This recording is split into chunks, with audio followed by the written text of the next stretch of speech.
नमस्कार दोस्तों, क्या भारत विश्व गुरु बन सकता है? क्या भारत दुनिया को लीड कर सकता है? आज हमारा देश विश्व के 20 सबसे शक्तिशाली देशों के समूह का प्रेसिडेंट है। इंडिया को दिसंबर 2022 में G20 के समूह का प्रेसिडेंट बनाया गया था और आने वाले अभी कुछ ही दिनों में न्यू दिल्ली में G20 समिट भी होने वाली है और पूरे विश्व की नजर आज भारत पे टिकी हुई है। तो आज के इस वीडियो में हम लोग जानते हैं G20 क्या है, ये किस तरीके से काम करती है और क्यों G20 भारत के लिए इंपॉर्टेंट है और क्यों पूरा विश्व आज भारत की तरफ नजरें टिकाकर बैठा हुआ है। तो वीडियो को आप पूरा लास्ट तक देखिएगा और ज्यादा से ज्यादा शेयर कीजिएगा ताकि ये इंपॉर्टेंट फैक्ट्स सभी तक पहुंच सके।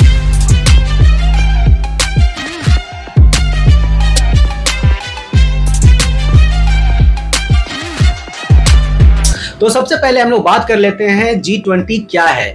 G20 यानी कि ग्रुप ऑफ 20। इसमें टोटल 20 देश सम्मिलित हैं। आप चाहें तो वीडियो को पॉज करके सारे देशों के नाम आप यहाँ पे देख सकते हैं, पढ़ सकते हैं। और ये 20 देश जो हैं वो पूरे वर्ल्ड पॉपुलेशन का 60% है और यहाँ पे 75% जो वर्ल्ड ट्रेड होती है वो यही 20 देश के द्वारा होती है और ये 20 कंट्री टोटल वर्ल्ड जीडीपी का 85% कंट्रीब्यूट करती है। दिसंबर 2022 से लेकर पूरे एक साल तक फिलहाल भारत G20 का प्रेसिडेंट है और ये प्रेसिडेंसी हर साल इन 20 देशों के बीच में रेगुलेट होती रहती है और इनके जो एजेंडाज हैं उन्हें रेगुलेट करने की जिम्मेवारी भी पास्ट प्रेसिडेंसी, करेंट प्रेसिडेंसी और फ्यूचर प्रेसिडेंसी जिस कंट्री के पास होने वाली है उनके पास रहती है। यानी कि अगर बात किया जाए तो फिलहाल जो G20 का जो एजेंडा है उसे रेगुलेट करने की जो रिस्पॉन्सिबिलिटी है वो इंडोनेशिया, इंडिया और आने वाले ब्राजील के पास में है, क्योंकि भारत से पहले जो G20 का प्रेसिडेंट था वो इंडोनेशिया था, फिलहाल भारत है और नेक्स्ट ईयर ये जिम्मेवारी ब्राजील को मिलने वाली है। अब समझते हैं कि दुनिया को G20 की जरूरत क्यों पड़ी। तो G20 से पहले इन देशों का एक और समूह हुआ करता था जिसे हम G7 के नाम से जानते हैं और इसमें मोस्टली डेवलप्ड कंट्रीज ही थे। लेकिन तब तक वेस्टर्न कंट्रीज हो या फिर अमेरिका हो बहुत ही ज्यादा सेल्फ सेंटर्ड हुआ करते थे। उन्हें दूसरे देशों से या फिर एशिया, अफ्रीका में क्या चल रहा है, वहां की इकोनॉमी किस तरीके से चल रही है, इससे खासा मतलब नहीं हुआ करता था। वो बहुत ही ज्यादा उस टाइम तक सेल्फ सेंटर्ड हुआ करते थे। लेकिन जब 2008 में अमेरिका में रिसेशन आया तो इसका इंपैक्ट पूरे विश्व पे देखने के लिए मिला और तब बड़े बड़े देशों को यह समझ में आया कि इस ग्लोबल वर्ल्ड में अगर विश्व के एक कॉर्नर पे किसी तरीके का प्रॉब्लम होगा तो उसका इंपैक्ट दूसरे कोने पे भी देखने के लिए मिलेगा।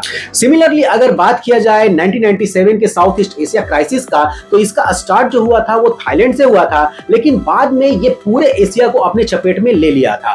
तो इसी वजह से 1999 में G7 के तर्ज पे ही G20 का एक समूह का गठन किया गया जो कि G7 के तरह से ही काम करेगा लेकिन बड़े प्लेटफॉर्म पे। लेकिन सीरियसली दोस्तों इसे तब लिया गया जब अमेरिका में 2008 में रिसेशन आया और इसका इंपैक्ट पूरे विश्व पे देखने के लिए मिला। उससे पहले इसे इतना ज्यादा सीरियसली नहीं लिया गया था। अब बात कर लेते हैं दोस्तों कि G20 किस तरीके से काम करती है, किस तरीके से वर्क करती है। तो G20 में टोटल 2 ट्रैक होते हैं, एक फाइनेंशियल ट्रैक और दूसरा शेरपा ट्रैक। फाइनेंशियल ट्रैक में finance ministry, global economic growth, tax information exchange, financial regulatory reform, financial inclusion, remittance across the world, fossil fuel subsidies, green finance और एंटी टेररिज्म फाइनेंसिंग पे discussion करती है। और Sherpa track में diplomats different issues पे discussion करते हैं जैसे employment, climate exchange, agriculture and food security, anti corruption measures, UN sustainable development goals और improvement of health care. Bharat के प्रेसिडेंसी में टोटल 200 से भी ज्यादा मीटिंग्स कंडक्ट होने वाली है और इसमें टोटल 32 सेक्टर से भी ज्यादा पार्टिसिपेट करने वाले हैं। और चूंकि भारत एक साल के लिए G20 देशों के समूह का प्रेसिडेंट है तो इस लिहाज से भारत के पास में फिलहाल कुछ स्पेशल राइट्स हैं, कुछ स्पेशल पावर्स भी हैं। जैसे G20 का समिट जो अभी न्यू दिल्ली में होने वाला है, इसमें अगर भारत चाहे तो इन सदस्य देशों के अलावे दूसरे देश को भी इसमें एज ए गेस्ट इनवाइट कर सकती है। और भारत ऑलरेडी यूएई को एज ए चीफ गेस्ट इस समिट में इनविटेशन भेज चुका है। यूएई भारत के लिए एक बहुत ही इंपॉर्टेंट स्ट्रेटेजिक पार्टनर है और इस एक मूव से यूएई के साथ में भारत का जो रिलेशन है उसे और बेहतर बनाया जा सकता है। यूएई के साथ साथ भारत कुछ और देशों को भी इनविटेशन भेजा है जिनमें से Bangladesh, Oman, Mauritius, Netherland, Nigeria, Singapore और स्पेन है। तो इस एक मूव से इन सारे देशों के साथ में स्ट्रेटेजिकली भारत अपना तालमेल और बेहतर कर सकता है। अभी हाल ही में हमारे फॉरेन मिनिस्टर एस जयशंकर ने यह स्टेटमेंट भी दिया है कि भारत ग्लोबल साउथ का एक लीडर बनकर उभर रहा है। ग्लोबल नॉर्थ का अगर बात किया जाए तो इसमें सारे डेवलप्ड कंट्रीज आते हैं और ग्लोबल साउथ में वो कंट्रीज आते हैं जो फिलहाल डेवलपिंग स्टेज में हैं, जो डेवलप हो रहे हैं। हमारे देश के प्रधानमंत्री इंडोनेशिया के G20 समिट में ये स्टेटमेंट भी दिया था कि आज पूरे विश्व की नजर जो है वो भारत पर टिकी हुई है और भारत आज इस स्टेज में है कि हम आज अमेरिका हो, रसिया हो, कनाडा हो या फिर विश्व के दूसरे बड़े देश हो, उसके साथ में खड़े होकर बात कर सकते हैं, अपनी बात रख सकते हैं और आने वाले समय में भारत ग्लोबल साउथ का एक लीडर भी बन सकता है। अब बात यह आता है कि 2023 भारत के लिए इतना इंपॉर्टेंट क्यों है और ये जो एक साल के पास में भारत के पास में G20 का प्रेसिडेंसी आया है, इसमें इतना खास क्या है? क्योंकि बहुत सारे लोग ये भी बोलेंगे कि जब G20 में जो कंट्रीज हैं उनके पास में प्रेसिडेंसी जो आती है वो एक रोटेशन के टाइप से आती है, वो एक रोटेशनल शिफ्ट के तौर पे आती है। तो भारत के पास में आज आए या एक साल बाद आए या 2 साल बाद आए, ये कभी ना कभी तो आनी ही थी। तो इसमें भारत ने कौन सा तीर मार दिया है? लेकिन इंपॉर्टेंट ये नहीं है कि भारत के पास में इसकी प्रेसिडेंसी है। ये बात सच है कि ये एक रोटेशनल शिफ्ट के तौर पर प्रेसिडेंसी आने वाली थी और आ जाती या 5 साल बाद आती, ये आती।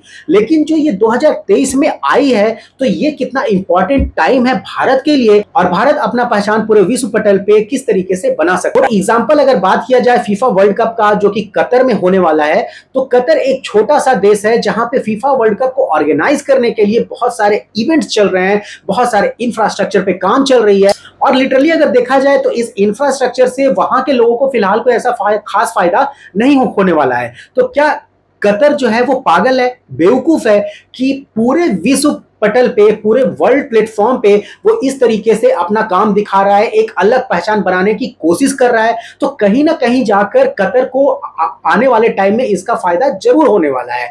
कतर ये पूरे विश्व को दिखाने वाला है कि वो एक छोटा सा देश किस तरीके से इतना बड़ा इवेंट को ऑर्गेनाइज कर सकता है और उसका फायदा किस तरीके से फ्यूचर में कतर को मिल सकता है। सिमिलरली भारत के साथ भी फिलहाल कुछ ऐसा ही है। 2023 की जो प्रेसिडेंसी इंडिया के पास में है, जो G20 समिट न्यू दिल्ली में होने वाली है, भारत इसे किस तरीके से ऑर्गेनाइज करता है, कितना सक्सेसफुली इसे इस इवेंट को ये बना पाता है, ये पूरे विश्व को देखने वाली बात होगी और इसी का कारण से पूरे विश्व की जो नजर है आज भारत पे टिकी हुई है।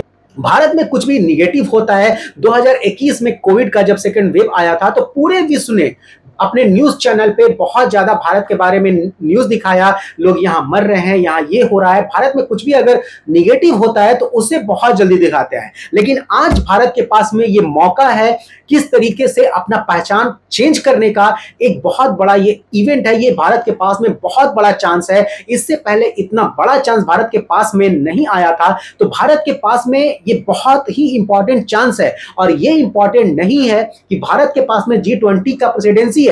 इंपॉर्टेंट ये है कि भारत इसे सक्सेसफुल किस तरीके से बनाता है और किस तरीके से मोदी गवर्नमेंट में पूरा विश्व देखता है कि G20 समिट इंडिया में कैसे सक्सेसफुली बनाया गया। और मोदी सरकार जो है, जो हमारे देश के प्रधानमंत्री हैं, वो कुछ देशों को जो एज ए चीफ गेस्ट यहां पे इनवाइट किए हैं, उनके साथ में स्ट्रेटेजिकली और डिप्लोमेटिकली किस तरीके से रिलेशन को बिल्ड करने वाले हैं, वो भारत के लिए आने वाले समय में बहुत ही ज्यादा फायदेमंद होने वाला है। और इसीलिए आज पूरे विश्व की जो नजर है वो भारत पर टिकी हुई। दोस्तों, दूर से अगर देखा जाए तो ये साफ दिखता है कि पूरे विश्व को कुछ बड़े बड़े देश मिलकर चला रहे हैं, लेकिन ये ट्रेंड बहुत ही जल्द बदलने वाला है।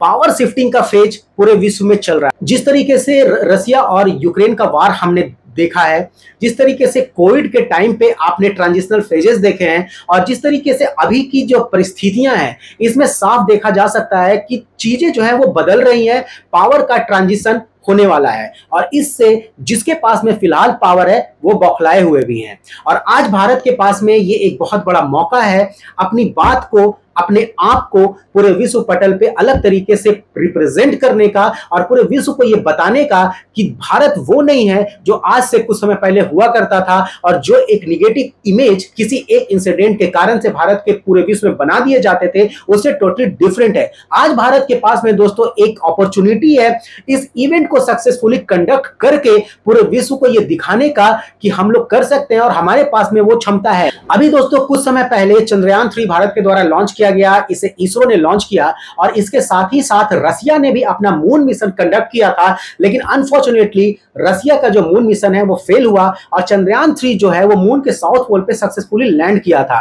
और इसके साथ ही भारत पूरे विश्व का पहला देश बन जाता है जो कि मून के साउथ पोल पे अपना रोवर को उतारा और इससे भारत की एक अलग छवि, एक अलग पहचान पूरे विश्व पटल पे बनी। और इसी तरीके से G20 का जो ये समिट है ये महत्वपूर्ण है, क्योंकि ये इंपॉर्टेंट नहीं है कि भारत के पास में रोटेशनल शिफ्ट में इसकी प्रेसिडेंसी आई है। इंपॉर्टेंट ये है कि इसे सक्सेसफुल बनाकर भारत किस तरीके से अपना इंपॉर्टेंस विश्व पटल पे दिखाने वाला है और जो इसमें सदस्य देश नहीं है उन्हें इसका इनविटेशन भेजकर किस तरीके से स्ट्रेटेजिकली और डिप्लोमेटिकली उनके साथ में पार्टनरशिप को बूस्ट करेगा और ये भारत को किस लेवल तक लेकर जाने वाला है ये कुछ वर्षों में हम सब कोई देख पाएंगे।